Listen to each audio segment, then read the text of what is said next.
Hi, I'm Andrew Nessel, and this is my tribute speech. Racial prejudice. Everyone comes in contact with it in some form or fashion. Whether it's something that happened to them, or someone they know, everyone's experienced it at some point in their life.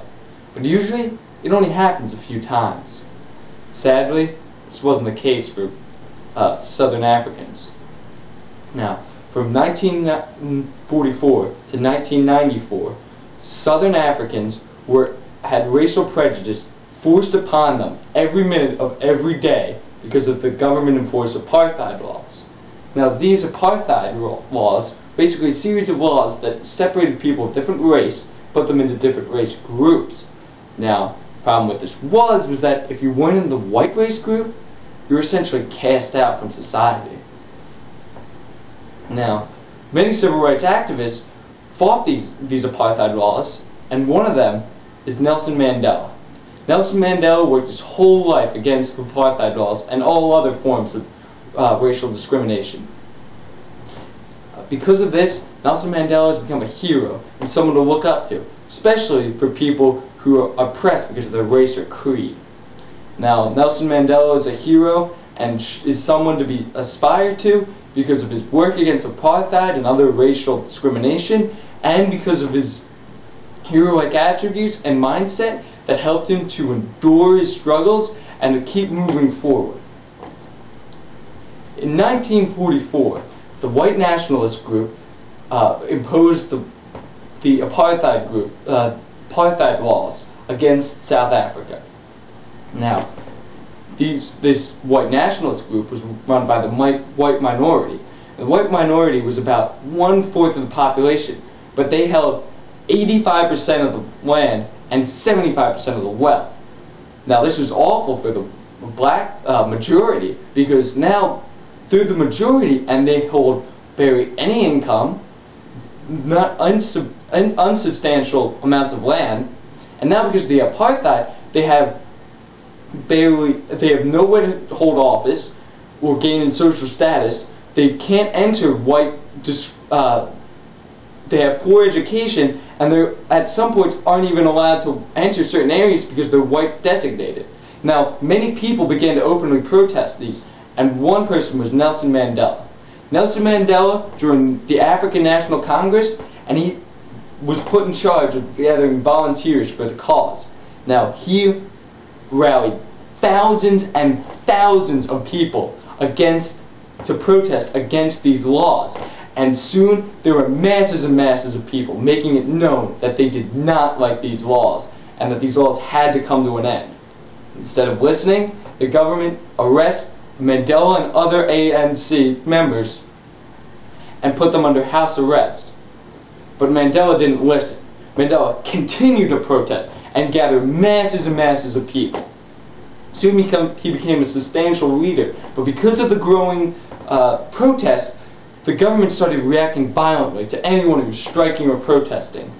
One example, on March 21st, 1960, police opened fire on a peaceful protest in Sharpsville, a black township. 69 African people were killed, 186 wounded. This is but one example of the many times of massacres. Mandela was soon captured and imprisoned for life. And after 27 years, after he was finally released, he didn't back down. The government thought he would just quietly walk back and resign from public life. But instead, he contacted other nations and told them to strengthen their sanctions and threatened the Nationalist Party with an armed struggle if they didn't take away the apartheid. Now, after months of negotiations, the apartheid was officially ended, and 19 million black Africans were free. And at the first multicolored election of the new reformed Democratic Republic of South Africa, Nelson Mandela won by a landslide. Nelson Mandela won the Nobel Peace Prize in 1993, was voted best man of 1993, and was top 100 most influential people of 2003, 2004, 2005, and all of the 20th century. Now, Nelson Mandela wasn't only an influential person just because he was able to rally people towards a cause, but also because of his great mindset and his values that gave him the ability to keep moving forward and persist on and continue to fight for his rights. Now, Mandela fought his whole life against the apartheid and had hundreds and hundreds of protests against it, but he never once had a violent protest. They were all non-violent. Even as the government reacted violently to them, Nelson Mandela stayed non-violent.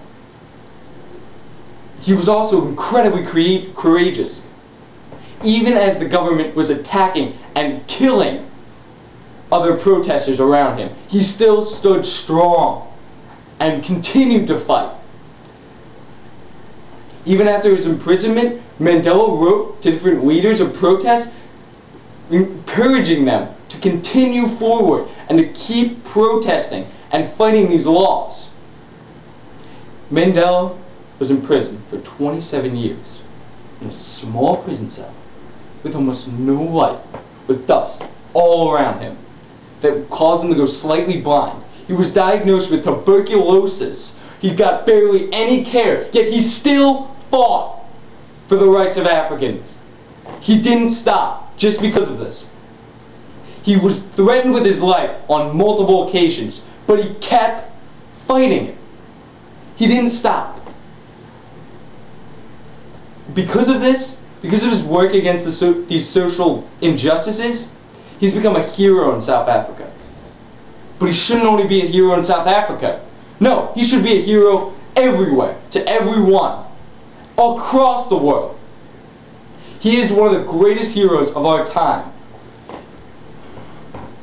Mandela was once quoted, "Freedom isn't only releasing your own chains, but it's also living in such a way that you respect and enhance others' freedoms." Now, surely Nelson Mandela respected and enhanced others' freedoms, especially in South Africa. But not only that, he's given everyone, especially South Africans, the courage to, if they are come across racial prejudice in their lifetime, he's given them the courage to stand up for what they believe in, to stand up for their rights. He's given them the courage to live on and form a better society, as Mandela did.